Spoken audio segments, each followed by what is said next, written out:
They say the most successful missions, not a single shot is fired.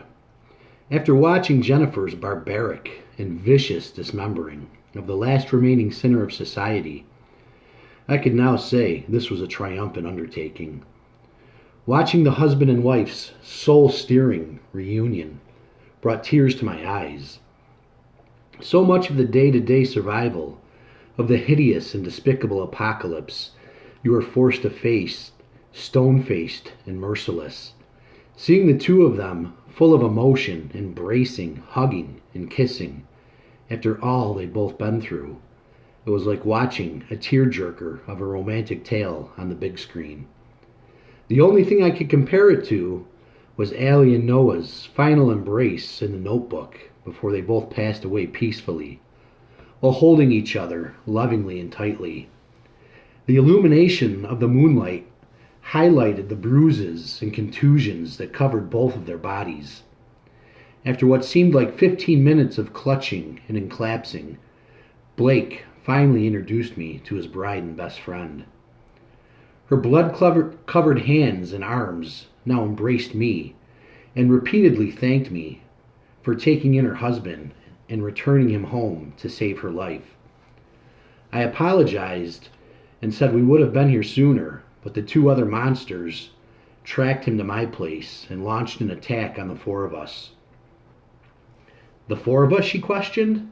Yes, my two neighbors are stationed back down the street waiting on us to give them the go-ahead to proceed to your location. Well, what are you waiting for, she asked. I want to meet them and thank them too, Jennifer declared. By now, we had decided to speak in code whenever we ran open comms, and to never call out anyone by name. You can never be too careful and cautious in this violent and bloodthirsty world.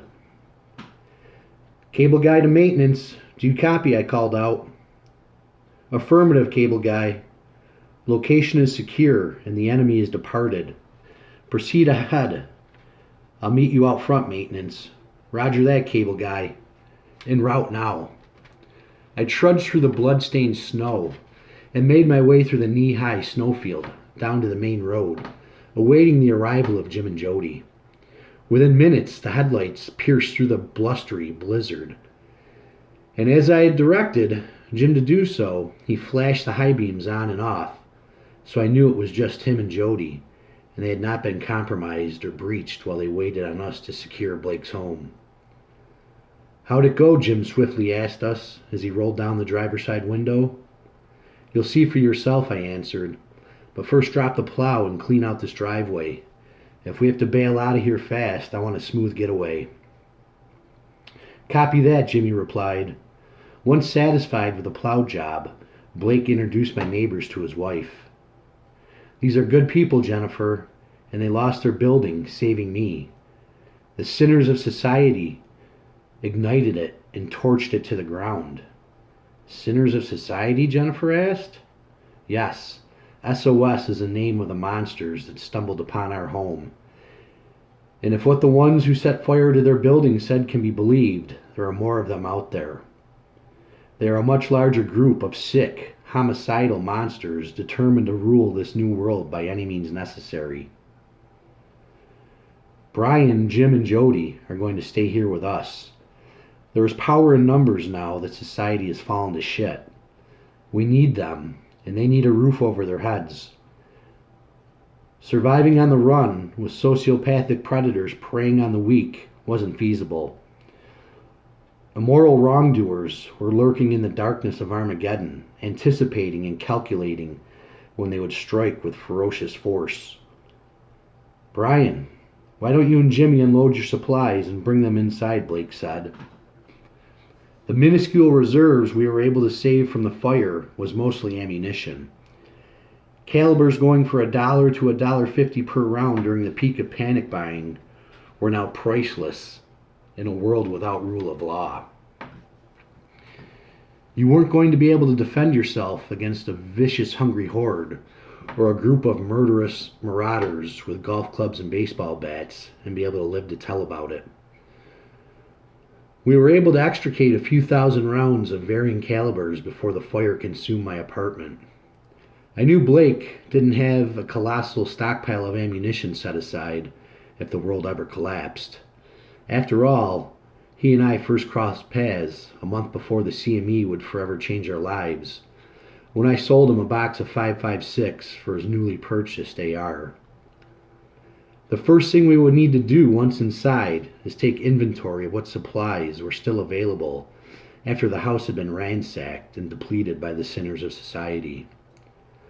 A precise count of every round and caliber of ammunition we had, how much food and water was still on site to dispense for 5 people now, how much firewood was available to warm our frozen bodies during the Arctic chill of a ruinous winter apocalypse, and how much gasoline was left to run Blake's generator.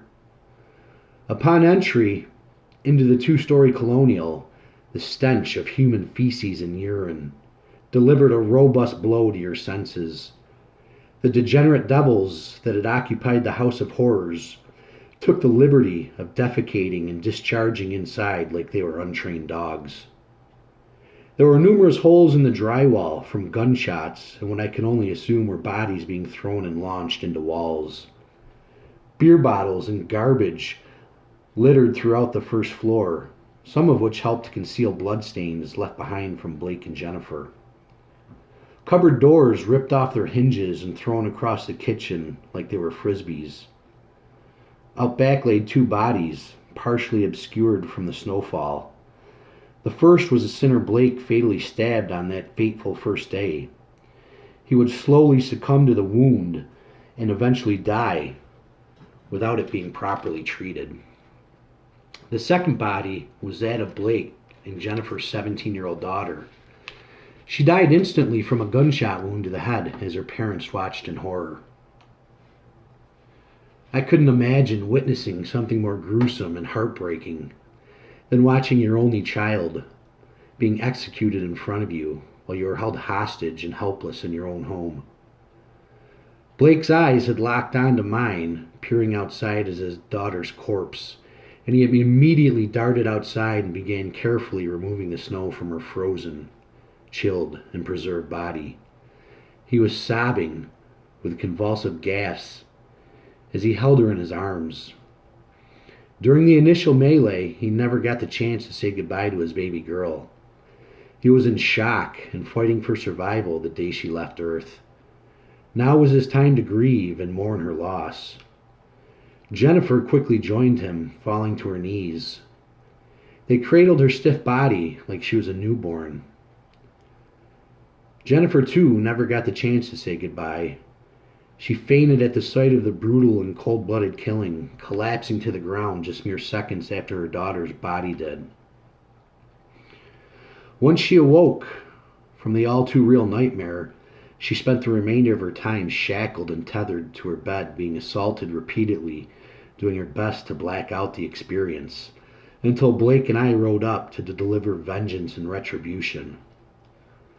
Jim, Jody, and I remained inside while the 2 distraught parents expressed their emotions and tried to cope with the loss of their daughter. Jody took it upon herself to start cleaning up the house of disarray and disorder. As repulsive and nauseating as cleaning up bodily waste was, I got the feeling she would much rather tend to that than be involved in another hair-raising gunfight. As soon as the bed of the F-150 was emptied, I was right back to running security, pacing the perimeter of the property. I was famished, sleep-deprived, and my extremities were numb from the battle back home and the bone-chilling snowmobile ride to Blake's. Even though the immediate threat had now been disposed of, we were now 2 weeks into the perilous plight of doomsday. After several weeks of surviving without renewed supplies and services, many people have run out of food and water. Desperate people do desperate things that they never would have imagined doing before. Most stores have been completely looted and vandalized. Supplies are unavailable. Survivors will not be willingly giving up or sharing their stockpile anymore, as they'll be highly concerned about their own immediate and long-term survival.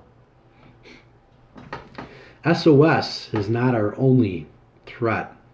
The malnourished, ravenous, and desperate roamers looking for their next life-saving meal pose just as big a risk as the ferocious and murderous gangs do. Security and protection never stops for rest or sleep. We lost our last location because we were inept and lackadaisical. I was determined not to let that happen again. At some time, I'd guess past 3 a.m., armed with a pickaxe and a shovel, Blake and Jennifer began clearing snow and attempting to penetrate the frozen tundra to bury their daughter and finally lay her to rest, days after she had been shot to death. The snowfall that had been so intense and profound throughout much of the night seemingly came to an abrupt stop, almost as if Mother Nature knew how much the two had been through and decided they needed a break. I knew not to intervene and offer a helping hand. This difficult and agonizing undertaking was to be only completed by the parents.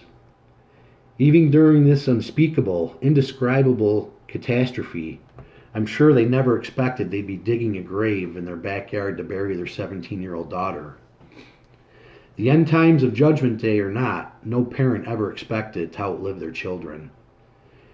Even though grief is a very personal thing, it is universally accepted that burying your child is much more difficult than burying anyone else. I overheard Blake's eulogy as I patrolled the yard, and his soft, broken voice stopped me right in my tracks. Our dear daughter has slipped through the surely bonds of earth to touch the face of God. She leaves a huge emptiness in the hearts of all of us who loved her. Many who were her friends, and even more who had just had a glimmer of her through our family. It's cliche, but Brianna was truly beautiful inside and out. You could feel her energy when she was near. She was 17, bubbly, outgoing, vivacious, funny, silly at times, and just simply like no other. She wanted to try all things new and was not afraid. Brianna enjoyed life and was eager to taste all it offered. She had a wide taste in music, from Johnny Cash to Prince. She loved to dance and to go to concerts. Her love of art varied from large-scale stencils and street art to abstract and the masters. Her room is a collection of Hello Kitty, quirky signs, doodles from friends, and her own hand, and different little things she found interesting. She had a knack with her camera and would take candid pictures of friends and even herself. She made so many, many friends in her short life. Brianna really had it all. She was beautiful, full of innocence, smart, warm, and caring. Most importantly, she was brave, courageous, and strong. She lived only a short 2 weeks after our world went dark and turned violent. She was too precious and pure to be part of this new existence. My dearest darling, we will miss you forever and can't wait for the day when we can be together again to laugh, share, hug each other, and say I love you. Brianna has gone into the light and is now free. The raw, sub-zero wind chill temperatures caused the tears that rolled down my cheeks to freeze before they reached the ground as I eavesdropped on Blake's tribute to his daughter. Jim and Jody had also been listening attentively from the back door. They slowly walked over, offering the husband and wife a much-needed warm and comforting embrace. With my eyes surely red and swollen now, I continued my duty of watching over our new home. After all we had been through in the past 6+ hours, there was a peacefulness in the early morning juncture. It was quiet and tranquil. We had gone from being holed up in a large apartment complex during Armageddon to a 3-acre plot of land with the nearest house at least a quarter-mile away. For a mere moment, I felt relieved, no longer feeling anxious and distressed about having dozens of potential adversaries within meager yards of where I rested my eyes. It wasn't all roses, as Blake and Jim were about to remind me as they met me out front on my next lap around the property. While Jody had done her best to clean up the inside of the home, Jim had taken inventory of our resources and supplies, and had already discussed his findings with Blake. Now the two of them had come to deliver the concerning news to me. "What's the state of affairs?" I squarely asked. "The good news is I have 3 quart of firewood stacked in the garage, and we have approximately 5,000 plus rounds of ammunition, mostly from the ammo crates and cans we saved from your place," Blake answered. "And the bad news?" I questioned. "We've got a half a case of water and maybe 6 to 7 days of food tops, if we conserve and ration it," Blake begrudgingly stated. "And gas?" Before I could even finish asking, Jim said whatever's in the F-150 and snowmobiles is it. The sinners had been like biblical locusts, consuming and ingesting Blake's supplies with zero concern about long-term survival. There was no thought to ration when they could just move on and ransack the next residence, repeating their immoral and wrongful ways. While the 5 of us attempted to put the pieces back together, across town the senior center was collapsing and falling victim to pestilence, death, and conquest.